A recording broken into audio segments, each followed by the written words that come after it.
I wanted to tell you all about what I just played. That being Halo Anniversary, Halo CE Anniversary on the PC. As part of the Halo Insider program, I've got my buddy Faint here with me to tell him all about it, as well as Howdy. tell you, the general audience, about it. So, I want to go ahead and just say right off the bat, if you've ever played this on the Xbox, it's the same thing. Like, you're not about to experience a whole new world of Halo like never before. The real advantages here are keyboard and mouse, higher resolution, same. I don't actually know if the frame rate is higher than 60 or locked at 60. I'm pretty sure it can go higher, but I did notice some weirdness with it, in that it definitely dipped a lot, which again, that could probably be fixed before it gets released. But I did notice that the animations had some weird frame ratey like hitches to them. Like there's a scene on what's that one thing? What's the one map called? I think 343 Guilty Spark, where like the Covenant are running away during the beginning cutscene. And if you look at the grunts, you can see like they're almost hitching, like their animation of running is kind of hitching.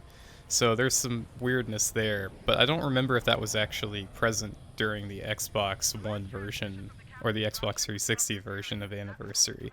Because Anniversary takes the original engine from the PC port and then like does the cool visual tuning to it.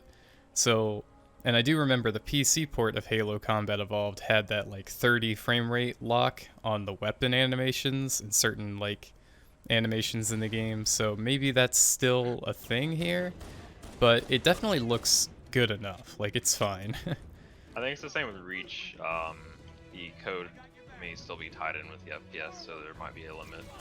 Oh yeah, I mean, there has to be something going on there. Like, Well, I don't think...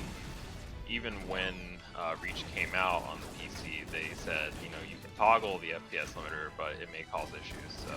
Yeah, and I bet it's the same thing here.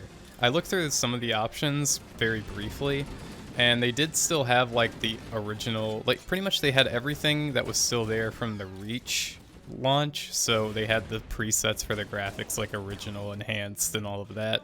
I don't know if that actually impacts this version yet, or if it ever will, or if that's just something that they left in the menu UI for this game, even though it's technically not for this game, possibly. That's to be determined by people who will spend a lot more time on this than me, like actually researching it. But I just kind of wanted to give like initial impressions on like the hour or so I just threw in there. I pretty much went on Legendary, landed on Silent Cartographer, was messing around. First thing I noticed was, oh no, I can't zoom my pistol. Apparently there's an issue where you have to rebind like the vehicle function 1 in the controls to get your zooming back. I have no idea why that's a thing, but you can play it perfectly fine without zoom, because unlike Halo Reach, the only real ranged weapons you're going to be using here are like the pistol and the sniper rifle. And granted, the pistol not being able to aim is kind of a pain, but you can still kind of make it work. But I think you can fix it if you go into the controls and mess with that and look up what the community are saying about it. So there is a workaround, but that is a known issue. Also, another thing I noticed was that there were some oddities with the sound. So sometimes, like, your plasma pistol charge, like, you'd shoot it, and then you'd switch back to a different gun, but then you'd still hear the plasma pistol charging, like, even though you weren't holding it anymore. So there was... You'd like to think they'll fix that when it actually comes out, but... Yeah, I mean, I would like to think that, but then again, they kind of bungled the Halo Reach audio pretty badly, so...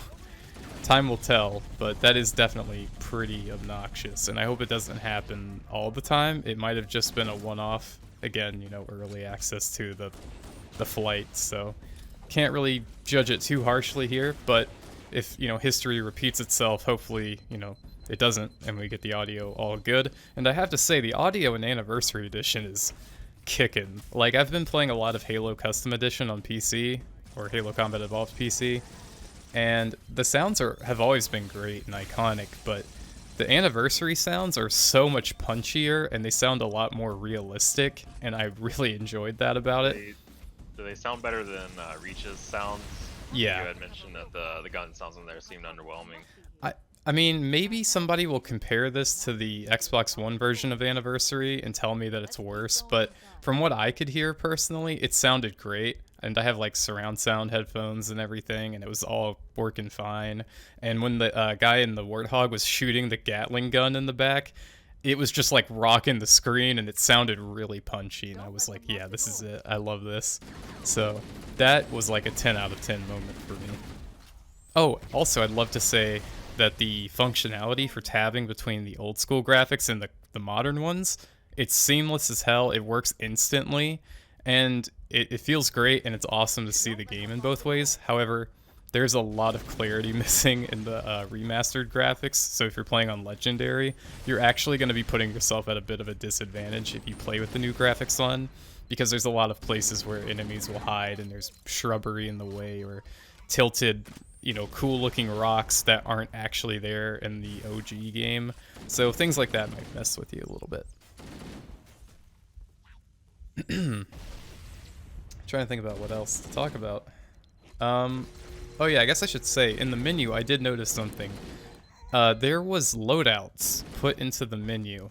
So they had the Halo CE skin customizer, which is really just choosing your color. I chose the cyan or the blue, because that's what I always used to rock in Halo 1. But, nothing really cool or fancy there. But what was interesting is they had this loadout screen that had the Halo 4 loadouts. So it showed, like, the Covenant Storm Rifle and, like, Halo 4 guns. So I think they're starting to lay the foundation for the weapon customization and loadouts for Halo 4, which, that one's going to be coming a lot longer away, or a lot further away from now. So, they're probably just trying to get some of the UI stuff figured out for that while they have extra time. Because I don't think they need to do too much UI work for Halo Anniversary. It's pretty much like all there.